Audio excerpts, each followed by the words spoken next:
Un journaliste de l'Obs, 2 membres du podcast Ciné 2 heures de perdu, la 90e cérémonie des Oscars. Aujourd'hui, on décortique les nommés dans les catégories meilleure actrice et meilleure actrice dans un second rôle.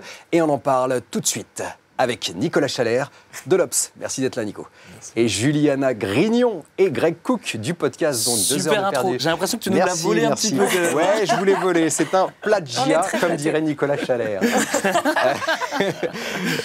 Dites-moi aujourd'hui, je l'ai dit, on va parler des actrices et des seconds rôles féminins. J'ai envie tout de suite, là comme ça, de prendre, d'humer un petit peu l'air de vos pronostics.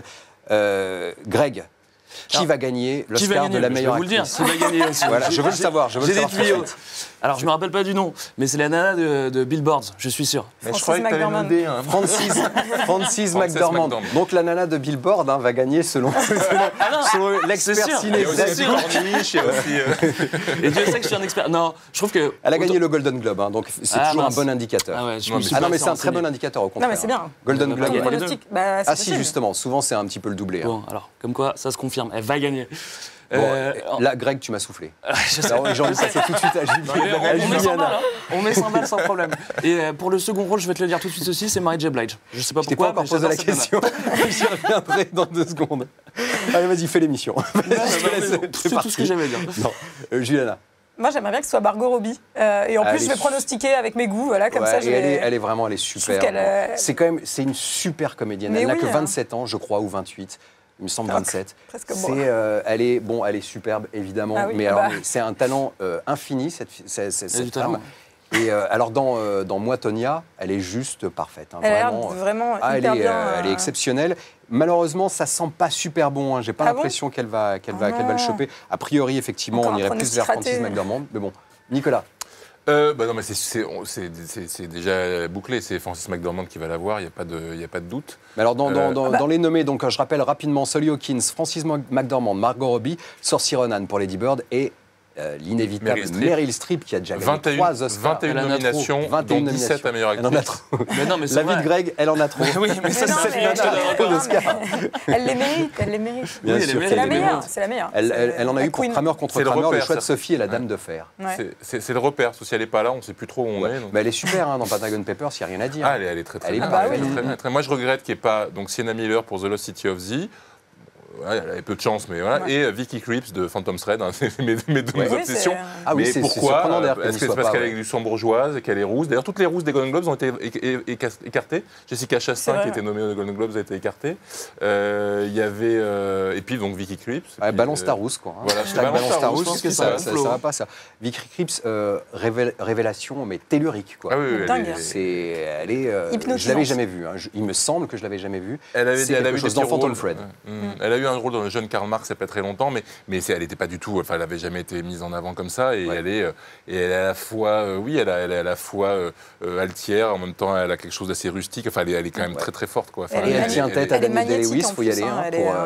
Elle est magnétique, elle a tout ce qu'il faut, c'est une grande actrice, j'allais dire en devenir, c'est déjà une grande actrice.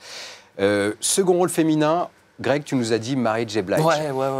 J'adore ces chansons. Alors, je l'ai pas vu. T'as pas vu Mudbound? Je l'ai pas vu du tout. Mais pourquoi me dis-tu que Mary J. Blige va remonter? C'est la seule que je connaissais dans les secondes. Ok. Donc, alors, juste petite aparté pour donc Mary J. Blige est nommée pour Mudbound, qui est un film disponible sur Netflix, qui est un film qui n'est pas sorti au cinéma en France. Donc Netflix, le service de streaming. Est-ce qu'il est sorti aux États-Unis? Il me semble pas. Je mettrai pas ma main au feu, mais il me semble pas. 4 nominations pour Mudbound. Meilleur scénario adapté, chanson, meilleure photo, et donc nomination pour Mary J. Blige. C'est quoi? Est-ce que ça donne un indicateur de future tendance où un film qui ne sort pas au cinéma potentiellement peut être nommé comme ça aux Oscars? On a vu, il y avait déjà eu une polémique à Cannes. Moi, je pense qu'ils ont peut-être moins de problèmes aux États-Unis avec ça. Après, il y a aussi... faut voir aussi qu'il y a... je reparle encore de tout ce qui a fait un peu le buzz ces dernières années, mais il y avait la polémique Oscar So White, encore j'y reviens, il y a 2 ans. Là, chez les actrices, il n'y a pas une actrice noire qui est nommée. En revanche, chez les seconds rôles, oui. Donc il y en a, elles squattent presque toutes les nominations des seconds rôles. C'est quand même assez parlant, c'est-à-dire qu'elles sont là, mais en second rôle quand même toujours. Donc c'est intéressant de voir ça aussi 2 ans après cette polémique-là. Et d'ailleurs, toujours sur Mudbound, rapidement, La chef-op de Mudbound qui est nommée à l'Oscar, c'est Rachel Morrison. Et c'est, tenez-vous bien, hein, la première nomination pour un chef opérateur, un directeur de photo féminin.